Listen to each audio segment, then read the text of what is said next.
स्वागत है आप सभी का हमारे साथ साप्ताहिक राशिफल में वीकली राशिफल, जिसमें हम बात करने जा रहे हैं 9 जून से लेकर और 15 जून तक क्या कहते हैं आपके सितारे, कैसा रहने वाला है ये पूरा हफ्ता आपके लिए। देखिए, जब भी हम साप्ताहिक राशिफल की बात करते हैं चंद्रमा को जरूर देखते हैं, क्योंकि चंद्रमा ही एक ऐसे प्लैनेट हैं जो हफ्ते में 2-3 बार बदल जाते हैं। इस पूरे ही हफ्ते में मून की जो स्थिति रहने वाली है, चंद्रमा तुला, वृश्चिक, धनु और लास्ट डे वो मकर में रहेंगे 15 तारीख को।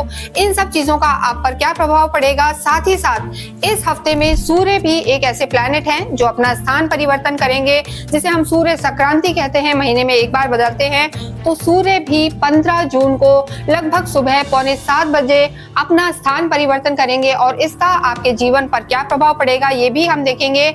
और साथ ही साथ मंगल और केतु का अंगारक योग बना हुआ है, जो सभी में कहीं ना कहीं एक गुस्सा, फ्रस्ट्रेशन और चिड़चिड़ाहट बढ़ा सकता है, अग्नि तत्व बढ़ सकता है। इसके साथ ही शुक्र की स्थिति बहुत अच्छी बनी हुई है, जो सभी के जीवन में लग्जरी बढ़ाने वाली होगी। तो क्या करना है आपको, आइए हम देखते हैं। इस वीडियो में हम बात करेंगे वृषभ राशि के लिए ये वीक कैसा रहने वाला है, 9 जून से लेकर और 15 जून तक क्या कहते हैं इनके सितारे इस वीकली राशिफल में। देखिए, उससे पहले ये जानना जरूरी है कि सप्ताह में यानी वीक में एक मून ही ऐसा प्लैनेट है जो बार बार अपना स्थान परिवर्तन करता है। हर 2.25 दिन में लगभग मून जगह बदल लेते हैं, बहुत फास्ट मूविंग प्लैनेट होते हैं। तो इस हफ्ते की अगर हम बात करें तो वृषभ के लिए, टॉरस के लिए वो जो रहने वाले हैं यानी तुला, वृश्चिक और धनु में रहेंगे, यानी सभी के लिए उसमें रहेंगे। लेकिन टॉरस में इसका क्या प्रभाव पड़ेगा, यानी हफ्ते की शुरुआत में जब चंद्रमा की स्थिति रहेगी तो चंद्रमा इनके 6th हाउस में रहेंगे और मिडिल ऑफ द वीक आपके केंद्र में रहेंगे। लेकिन जो वीक का आखिरी समय होगा लगभग 13 तारीख को, 13-14 को चंद्रमा इनके अष्टम में रहेंगे। तो आप जानते हैं कि चंद्रमा जब भी गोचर में 4थे, 8वें, 12वें में होते हैं तो अच्छे परिणाम नहीं देते। तो यहाँ आपको कोई भी बड़ा डिसीजन ले आप अगर, तो उसमें आप थोड़ा सा ध्यान रखें कि चीजों को बहुत सोच समझ कर डिसीजन लें, या थोड़ा उसे हफ्ते के स्टार्ट में लें या एंड में लें, वो आपके लिए ज्यादा बेहतर होगा। इसके साथ ही साथ हम और चार्ट पर नजर डालते हैं। फर्स्ट हाउस में आपके सूर्य है, सूर्य भी यहाँ से परिवर्तन करेंगे हफ्ते के आखिर में, यानी वीक के आखिरी दिन 15 जून को सूर्य यहाँ से निकलकर सुबह के समय लगभग 6:45 बजे सूर्य यहाँ से निकलकर और आपके 2nd हाउस में आ जाएंगे, यानी मिथुन राशि में प्रवेश करेंगे। और उसके बाद आपका अगर हम 2nd हाउस देखें तो गुरु बुध वहां पहले से हैं। 4th हाउस में माँ के घर में आपके केतु मंगल है, 10th हाउस में राहु है और 11th हाउस में आपके शनि है और 12th हाउस में यहाँ पर शुक्र है, जो कहीं ना कहीं एक्सपेंडिचर का प्लेस होता है। तो खर्चे काफी रहने वाले हैं इस पूरे ही हफ्ते आपके। तो किन किन चीजों का आपको ध्यान रखना है ये हम यहाँ देखेंगे। देखिए, ये जो वीडियो हम बनाते हैं आपकी चंद्र राशि के आधार पर बनाते हैं, तो आप अपनी चंद्र राशि के आधार पर देख सकते हैं और इसके साथ साथ आप अपनी लगन से भी इसको मैच करके देख सकते हैं। आपको नहीं पता कि आपकी राशि कौन सी है तो अपनी कुंडली खोलें और वहां देखें, जहां नंबर 2 लिखा है, चंद्रमा भी वही है, तो आपकी राशि टॉरस है और ये वीडियो आप ही के लिए है। सबसे पहले यहाँ हम बात करेंगे आपके स्वास्थ्य की। देखिए, स्वास्थ्य के लिए हम हमेशा 1st हाउस को देखते हैं इन जनरल गोचर में। यहाँ से आपकी इम्यूनिटी पता लगती है और आपके लिए अगर हम देखें तो आपके जो लग्नेश हैं, आपके राशि स्वामी हैं, आपके 12वें घर में चले गए हैं। 12वां घर जो होता है हॉस्पिटलाइजेशन का होता है, तो कहीं ना कहीं थोड़ा बहुत तबीयत यहाँ पर नासाज रह सकती है और थोड़ा हम कहेंगे कि आपके चेस्ट में और पेट में भी दिक्कत रह सकती है। यानी कई बार ऐसा होता है ब्रीदिंग प्रॉब्लम आ सकती है या आपको एसिडिटी की प्रॉब्लम रह सकती है इस हफ्ते। तो इन चीजों का आप ध्यान रखें, क्योंकि केतु मंगल का अंगारक योग बना हुआ है। तो ऐसे में थोड़ा सा एसिडिटी या ब्रीदिंग की प्रॉब्लम्स कई बार आ जाती है। तो ऐसे में टॉरस में ये चीज रह सकती है। लेकिन इसके साथ आपको अपनी कुंडली का भी अवलोकन कराना चाहिए कि वहां मंगल केतु की स्थिति या शुक्र की स्थिति कैसी है। तो आपको पूरे ही हफ्ते ध्यान रखना है खाने पीने का, और अगर आप कोई भी कार्य करें तो उसमें ज्यादा ना थकें, क्योंकि थोड़ा सा एक्सर्शन भी यहाँ पर ज्यादा नजर आ रहा है। नेक्स्ट हम बात करते हैं आपकी लव लाइफ की। देखिए, लव लाइफ के लिए जब भी हम बात करते हैं आपकी लगन को तो देखते ही हैं, क्योंकि वो नेटिव खुद होता है, जातक खुद है और जो आपके लवर हैं उसके लिए हम यानी फीलिंग्स के लिए, भावनाओं के लिए, लव लाइफ के लिए 5th हाउस को देखते हैं। तो यहाँ के जो आपके लॉर्ड हैं बुध है, और बुध इस समय आपके 2nd हाउस में है, जो अब बाद में यहाँ सूर्य भी आ जाएंगे तो पुनः बुध आदित्य योग बन जाएगा। तो यहाँ पर आपकी लव लाइफ ठीक नजर आ रही है, लेकिन देखिए क्योंकि आप स्वयं शुक्र हैं और आप 12वें घर में है, तो कहीं ना कहीं लव लाइफ में भी थोड़ी सी बहस के चांसेस हैं, या आप ज्यादा बिजी रह सकते हैं। तो इस हफ्ते हम जरूर कहेंगे कि आपको अपनी लव लाइफ का ध्यान रखना है, यानी आपको थोड़ा सा समय जरूर देना है अपने पार्टनर को। हालांकि वो आपको अंडरस्टैंड करेंगे, समझेंगे, लेकिन प्रेमी जिंदगी जो होती है उसमें थोड़ा टाइम, एक्सपेक्टेशंस, पॉसेसिवनेस ज्यादा होती है। तो यहाँ हम आपको वही कहेंगे, थोड़ा सा ध्यान रखें, अन्यथा चीजें खराब हो सकती हैं, लेकिन बहुत ज्यादा डरने की जरूरत नहीं है। शुक्र भी ठीक है, लेकिन लग्नेश है, तो थोड़ा सा आपको संभालने की जरूरत है। पार्टनर आपके पूरे सपोर्टिव रहेंगे। और रिश्तों की अगर हम बात करें तो माता का आपको यहाँ ध्यान रखना है। माता के घर में ही केतु मंगल का अंगारक योग बना हुआ है, तो माता आपको थोड़ा सा कुछ कह सकती हैं, दोनों में आपस में कोई ना कोई ऐसी बात हो सकती है, या आपको माता से किसी भी लेवल पे अपनी मदर से आर्ग्यूमेंट्स नहीं करने हैं, इस चीज का आप ध्यान रखें। देखिए केतु भी है तो माता के स्वास्थ्य का भी यहाँ ध्यान रखने की जरूरत है, अन्यथा यहाँ पर और रिश्ते जो है ठीक नजर आ रहे हैं, कोई मेजर दिक्कत नहीं है। बस आपको खुद भी अपने टेम्परामेंट का ध्यान रखना है। देखिए पूरे ही हफ्ते की जब हम बात करते हैं तो जैसा हमने बताया कि हफ्ते का जो लास्ट है यानी लगभग 13-14 तारीख को थोड़ा सा अपने स्वास्थ्य में भी आप कमी महसूस करेंगे, रिश्तों में भी कमी महसूस करेंगे, क्योंकि जो चंद्रमा है आपके अष्टम में चलेंगे 13 को विशेषकर 12-13 को। तो ऐसे में चाहे माँ से संबंध हो, या आप खुद कई बार लो फील कर सकते हैं, या रिश्तों में भी थोड़ी सी खटास महसूस कर सकते हैं, इमोशनल ज्यादा हो सकते हैं, ओवर थिंकिंग रह सकती है। तो विशेषकर 12-13-14 को आपको ध्यान रखना है। नेक्स्ट हम बात करते हैं यहाँ पर आपकी मैरिड लाइफ की, वैवाहिक जीवन की। देखिए वैवाहिक जीवन की जब हम बात करते हैं तो वैवाहिक जीवन के लिए मंगल आपके स्वामी हैं, यहाँ पर 7th हाउस देखा जाता है, और जो आपके वैवाहिक जीवन के लॉर्ड हैं मंगल, वो आपके इस समय 4th हाउस में हैं, और कहीं ना कहीं जो हम कहेंगे चीजें आपके लिए बेटर बनी हुई हैं।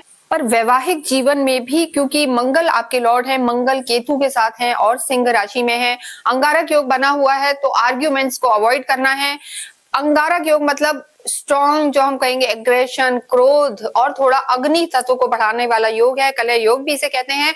तो ऐसे में आर्ग्यूमेंट्स ना हो, इस चीज का ध्यान रखना है, क्योंकि आपके जो स्पाउस हैं वो मंगल केतु हैं, और जो आप खुद है शुक्र हैं, तो दोनों ही इस समय बहुत स्ट्रॉन्ग पोजीशन में नहीं है। लेकिन फिर भी वैवाहिक जीवन पहले से यहाँ पर बेटर हुआ है, क्योंकि पहले मंगल नीच के थे, लेकिन इस पूरे ही हफ्ते मंगल आपके सुख भाव में बैठे हैं, तो यहाँ पर सुख ही रहेगा, हम ये कहेंगे। वैवाहिक जीवन में घूमने फिरने भी जाएंगे, घर पे भी कोई ना कोई आपके आयोजन हो सकता है, तो वैवाहिक जीवन यहाँ पर ठीक नजर आ रहा है। इसके बाद हम यहाँ बात करते हैं आपकी प्रोफेशनल लाइफ की।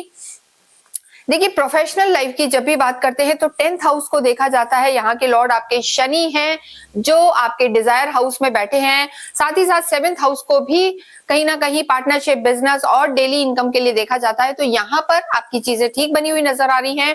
राहु वहां पर विराजमान है, मंगल की भी दृष्टि है, केतु भी यहाँ पर विराजमान है। तो देखिए राहु का आपके प्रोफेशनल हाउस में होना, हम ये कहेंगे कि कहीं ना कहीं आप काफी स्मार्ट वर्क करेंगे, जो पहले नहीं कर पा रहे थे, लेकिन अब काम को कैसे हैंडल करना है ये ज्यादा अच्छा सीख जाएंगे, और टेक्नोलॉजी को आप इंप्रूव करेंगे। तो टेक्नोलॉजी यहाँ पर बढ़ती हुई, एआई का सपोर्ट, टेक्नोलॉजी और एक स्किलफुल जो हम कहेंगे वो आपका यहाँ पर काम रहने वाला है। साथ ही साथ कर्म भाव के स्वामी शनि आपके जो है लाभ भाव में बैठे हुए हैं, तो फायदा होगा आपको डेफिनेटली। आपकी जो मनोकामनाएं हैं कार्य को लेकर, उनमें आपको फायदा होने वाला है।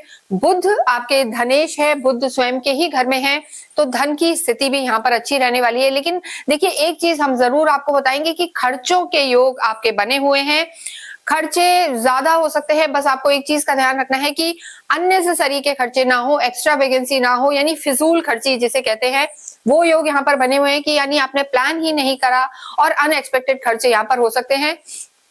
तो खर्चे आपके कंट्रोल में रहे, लक्ष्मी जी का आशीर्वाद आप पर बना रहे, तो आप स्फटिक का श्री यंत्र अपने घर में विराजमान कर सकते हैं। देखिए, चाहे राशि आपकी कोई भी हो, लेकिन यहाँ हम बताना चाहते हैं कि लक्ष्मी प्राप्ति के लिए लक्ष्मी जी आपके घर में रहे, सुख समृद्धि बढ़े और एक ओवरऑल आपके घर और ऑफिस में यानी प्रोफेशनल लाइफ में अच्छा माहौल रहे, इसके लिए जरूरी है आप स्फटिक के श्री यंत्र जरूर ही अपने घर में या ऑफिस में विराजमान करें। आपके तो जो लॉर्ड है वो भी गॉडेस हैं, लक्ष्मी जी हैं, तो इसलिए आपको ये काफी अच्छा रहने वाला है। इसे आप चाहें तो हमारी साइट से भी ले सकते हैं, वहां हम विशेष अभिमंत्रित करके वहां से हम इसे आपको देते हैं जो पूरी तरीके से ऑथेंटिक होता है। तो यहाँ नंबर्स दिए हुए हैं और बटन भी है, साइट पे आप जाके ये ले सकते हैं। अगर कोई क्वेरी है तो वो भी आप पूछ सकते हैं। तो यहाँ पर स्थितियां अच्छी नजर आ रही हैं, पार्टनरशिप के लिए भी जो मंगल है उनकी स्थिति भी अच्छी है, तो काम यहाँ पर अच्छा है, खर्चों को संभालना है और माता की तबीयत का ध्यान रखना है, ये आपके लिए विशेष इंपॉर्टेंट है। इसके साथ ही विद्यार्थियों की स्थिति देखिए तो विद्यार्थियों के लिए बुध यहाँ पर लॉर्ड है, 5th हाउस को देखा जाता है, तो देखिए बुध की स्थिति भी अच्छी बनी हुई है, बुद्धि तेज रहेगी, गुरु के साथ है, तो विद्यार्थियों के लिए ओवरऑल समय अच्छा है। बस आपका अगर कोई भी एग्जाम है तो आप कोशिश करें 12-13 जून के समय थोड़ा सा आप में भटकाव रह सकता है, लो एस्टीम रह सकता है, लो फील कर सकते हैं, ओवर थिंकिंग रह सकती है, क्योंकि तब जो आपके मून है वो लगभग यहाँ पर रहेंगे, अष्टम भाव में रहेंगे। जब भी चंद्रमा अष्टम में रहेगा तो स्थितियां बेटर नहीं रहेंगी, मन भटकाव में रहेगा। अन्यथा यहाँ पूरे ही हफ्ते जो स्थिति बनी हुई है विद्यार्थियों के लिए वो ठीक है।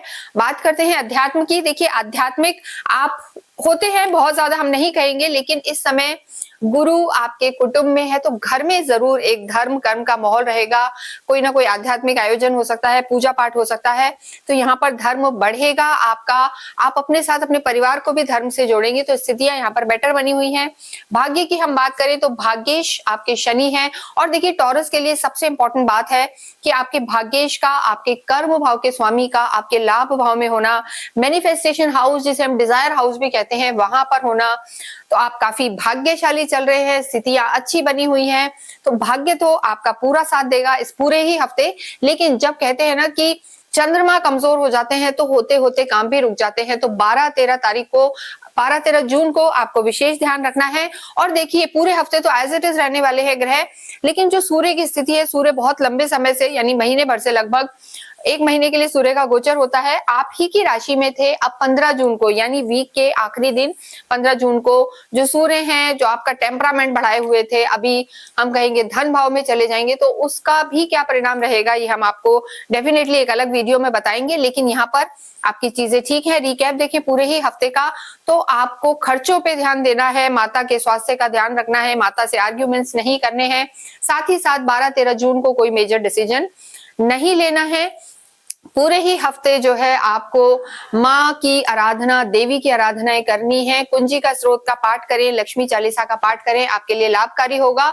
इसके साथ ही सूर्य को भी जल चढ़ाएं, किसी इंपॉर्टेंट काम से जब भी आप बाहर जाएं तो थोड़ा सा दही चीनी खा के जाएं, आपके लिए लाभकारी होगा। और इसके साथ साथ आप पूरे ही हफ्ते ओम भोमाय नमः का जाप करते रहें, ओम श्रीम श्रीये नमः का जाप करें, और स्फटिक का जो श्रीयंत्र है उसे जरूर अपने घर या ऑफिस में आप विराजमान करें, आपके लिए काफी शुभ रहेगा। जाते जाते कमेंट बॉक्स में अवश्य ही ओम शुम शुक्राय नमः या ओम श्रीम श्रीये नमः लिखें, तो देखिए आपके जो लॉर्ड हैं, गॉडेस हैं, उनके आशीर्वाद आपको कैसे प्राप्त होते हैं। Thank you.